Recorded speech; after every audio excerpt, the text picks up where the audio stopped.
آپ جماعت چھوڑ دیتے، آپ سیاست سے الگ ہو جاتے، لیکن عمران خان صاحب پر الزامات نہیں لگانے تھے، جھوٹے الزامات جو لگا رہے ہیں۔ اور یہ سب سے بڑی وجہ، اور اس وقت تحریک انصاف جو ہے وہ ایک پورا کا پورا محاذ ٹویٹر کے اوپر فاروق حبیب کے خلاف کھلا ہوا، کیونکہ یہ فیاض الحسن چوہان کو بھی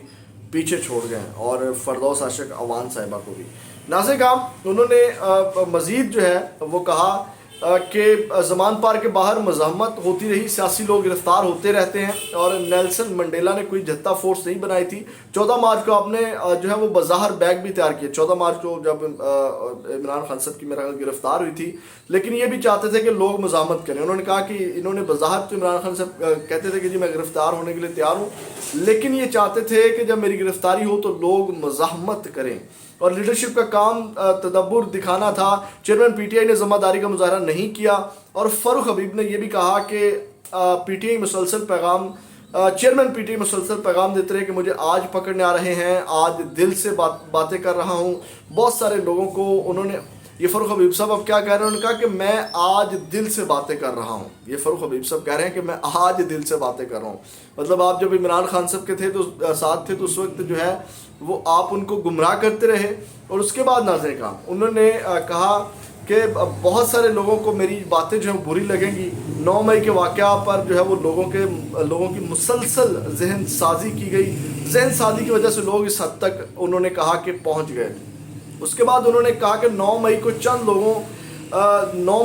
لوگوں کو کیا خاص ہدایات تھی مجھے نہیں پتا، اور 9 مئی کو حالات کشیدہ تھے، میں اس وقت گھر میں تھا اور 9 مئی کے کسی احتجاج میں نہیں گیا۔ 9 مئی کو جو کچھ ہوا اس کو سیاہ واقعہ کے طور پر یاد رکھا جائے گا، اور مائنڈ سیٹ کو اس حد تک پہنچا دیا گیا کہ لوگ اپنی ہی افواج کے خلاف لڑ پڑے۔ افواج پاکستان کی قربانیوں کی وجہ سے ہم چین سے سوتے ہیں۔ اب ناظرین کرام، میں کچھ باتیں اور بھی میں آپ کے سامنے رکھتا ہوں، لیکن ابھی میں آپ کو یہ بتاؤں کہ فاروق حبیب کی پریس کانفرنس بھی آنا اور فاروق حبیب کا جو ہے وہ استحکام پاکستان پارٹی میں جا کر شمولیت کرنا، یہ بہت بڑا ایک اشارہ ہے تحریک انصاف کے لیے کہ تحریک انصاف کو ابھی تک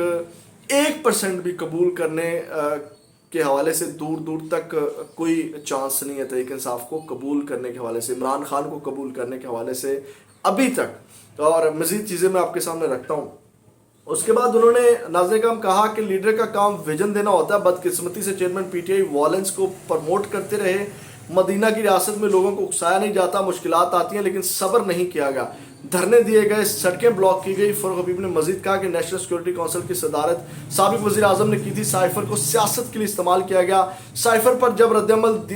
دے دیا تو معاملہ ختم ہو جانا چاہیے تھا، سائفر پر سیاسی بیانیہ بنایا گیا۔ ملک کے وزیر اعظم کو ایسے احساس معاملات کا اندازہ ہوتا ہے، لیڈر کا کام راستہ دکھانا ہوتا ہے۔ انہوں نے مزید کہا کہ توشہ خانہ کیس پر ہم نواز شریف زرداری پر تنقید کرتے تھے، ہمیں یہ پتہ نہیں تھا کہ چیئرمین پی ٹی آئی نے گھڑیاں لی تھی، ٹھیک ہے، ان کو نہیں پتا تھا، اتنے قریبی یہ تھے اور ان کو نہیں پتا تھا۔ چیئرمین پی ٹی آئی کہتے تھے کہ توشہ خانہ تحائف کا دفاع کریں، الیکشن کمیشن کے گوشواروں میں بھی جواب نہیں دیا گیا، چیئرمین پی ٹی آئی کو یہ زیب ہی نہیں دیتا تھا۔ اس کے بعد جناب انہوں نے جو ہے وہ اور انہوں نے کہا کہ چیئرمین نے ہمیں کہا تھا کہ علیم خان اچھے ہیں، اور انہوں نے کہا کہ جہانگیر ترین کے ساتھ میں نے آلریڈی کام کیا ہوا ہے اور جہانگیر ترین کے پاس ویژن ہے۔ ناظرین کرام، یہ تو رہی ایک چیز۔ اب آتے ہیں ناظرین کرام جو سب سے بڑا بلنڈر ہوا ہے، بلنڈر یہ ہوا ہے کہ حماد اظہر، مراد سعید اور کوئی 11 لوگ تحریک انصاف کے، جن کے اوپر میڈیا کی جانب سے، میڈیا کے اوپر پابندی لگائی گئی تھی پیمرا کی جانب سے، ان کے اندر نام تھا فاروق حبیب صاحب کا بھی۔ اور آج فاروق حبیب کی جو ہے وہ پریس کانفرنس تمام چینلز نے لائیو دکھائی۔ کتنا بڑا بلنڈر ہے، پیمرا کی جانب سے پابندی ہے، لیکن جناب جیسے وہ پریس کانفرنس کرنے آتے ہیں وہ کیسز بھی معاف ہیں، وہ جناب جو ملک کے ساتھ ملکی تنصیبات کو جو حملہ میں وہ شامل تھے وہ بھی معافی ہو گئی، فوج کے جو خلاف تھے جو اپنی زبانی مان رہے ہیں کہ ہمیں چیئرمین پی ٹی آئی ہدایات دیتے رہے اور ان ساری چیزوں کے اندر وہ ملوث تھے، تو وہ بھی اب اس سے بھی وہ پاک ہو گئے۔ دوسرا ناظرین کام، اب اس کے اوپر جو ہے میں آپ کو جو ایک چیز آپ کے سامنے رکھنا چاہتا ہوں، اب رد عمل آیا ہے اس کے اوپر، وہ میں آپ کے سامنے رکھتا ہوں۔ شیر افضل مروت نے اس کے اوپر رد عمل دیا، انہوں نے ایک شعر کے انداز میں کہا، انہوں نے کہا تم بھی شامل تھے دل دکھانے میں، تم پہ لعنت ہو چاروں صوبوں کی، ٹھیک ہے۔ اس کے بعد ناظرین کرام میں آپ کے سامنے جو ہے وہ رکھ دیتا ہوں کہ توان بھی ادا کرنے پڑتے ہیں اور غداری بھی۔ حماد اظہر صاحب نے ان کی پریس کانفرنس کے بعد جو ہے وہ ٹویٹ کیا، اور وہ نہیں پتا کہ کن کے بارے میں بات کر رہے ہیں، لیکن انہوں نے کہا کہ جو لوگ جبری گمشدگی میں رہے ان میں سے ایک نے مجھے تاوان ادا کرنے کے بعد پیغام بھجوایا، کہا کہ ایک لفظ اوپر سے آیا، مطلب جو پڑھنے کے لیے دیا جاتا ہے، اور باقاعدہ رٹا لگوایا گیا تھا اور کسی ایک لفظ کو بھی حذف کرنے کی اجازت نہ تھی۔ جو تشدد اس نے بیان کیا اس کے بعد بی جے پی میں شمولیت کی مجبوری بھی سمجھ آ جائے۔